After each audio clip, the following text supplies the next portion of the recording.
আসলে উনি এত ভোট কম পাওয়ার জন্য যে বিএনপির উপজেলা শীর্ষ পর্যায়ে নেতৃবৃন্দকে দায়ী করছে, তো আপনারা কি মনে করছেন যে উনি আসলে এত ভোট কম পেয়ে বা ফেল করার কারণটা কি হতে পারে?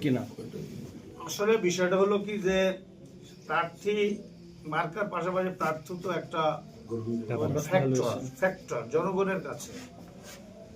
এখন এই যে রেজাল্ট দিকে আমরা যেটা মনে করতেছি যে হয়তোবা এই সারসার ভোটাররা এই প্রার্থীকে ভোট দিতে চায়নি বা ভোট দেয়নি, সেই কারণে তিনি ফেল করেছে। এখানে ভোট তো কেউ জোর করে দিতে পারবে না, বা ভোট জোর করে দেওয়ার কোনো সুযোগ কিন্তু এই নির্বাচনে ছিল না, কিংবা ভোটের দিন কাউকে নিষেধ করা এই সুযোগও ছিল না। ফলে যার ভোট সে কিন্তু গোপনে দিয়েছে, ফলে তার ভোট দেওয়ার অধিকার, তার স্বাধীনতা, সে তার নিজের মতো করে দিয়েছে। এখানে যাকে খুশি তাকে দিয়েছে, এখানে তো কিছু বলার নাই। তো নিশ্চয় আমরা নিশ্চয় এই যে রেজাল্টের উপরে মনেই করে নিতে পারি যে সারসার ভোটাররা তার চাইতে আজিজুর রহমানকে বেটার মনে করেছে, সেই জন্য তাকে ভোট দিয়েছে। এটি মনে করে নিয়ে এটাই স্বাভাবিক। আজকে আমাদের দিকে যে আঙুলটা তুলতেছে সেটা আমি মনে করি তার যে এই যে অর্জনের ব্যর্থতা, অর্থাৎ সারা মানুষের প্রিয় হওয়ার যে ব্যর্থতা, অর্থাৎ একটা ভোটের নির্বাচন রাজনীতি আর সাংগঠনিক কাজ কিন্তু একটা ভিন্ন জিনিস।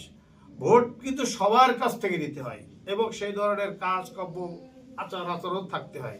আর সাংগঠনিক কর্মটা কিন্তু একটা ভিন্ন, আলাদা। আমি সংগঠন লোকজনদের নিয়ে শুধু করবো, কিন্তু ভোট কিন্তু ইন জেনারেল সকল পিপুল, সকল পেশাজীবী ফ্রিডি পেশার মানুষের নিয়েই কিন্তু ভোটের রাজনীতি নামতে হয়। সে জায়গায় তার হয়তো বা ব্যর্থতা আছে বা ফেল আছে, ফলে এইরকম ধরনের রেজাল্ট হয়েছে।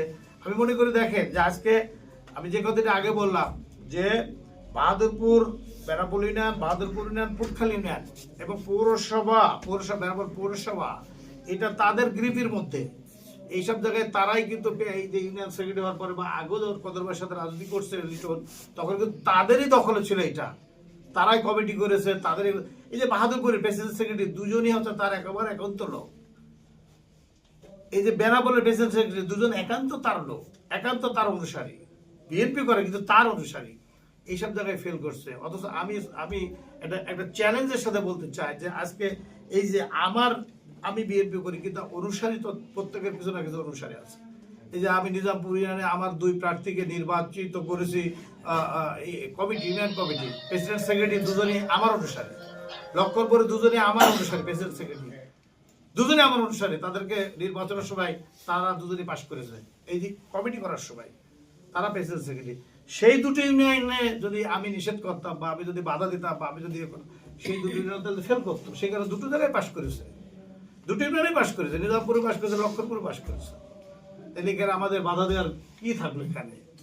এগুলো হচ্ছে যে একটা বিভ্রান্তি ছড়ানো এবং শত্রুতার একটা অংশ আমি মনে করি। তো এখান থেকে বিরত থাকার জন্য আমি সকলকে অনুরোধ করছি।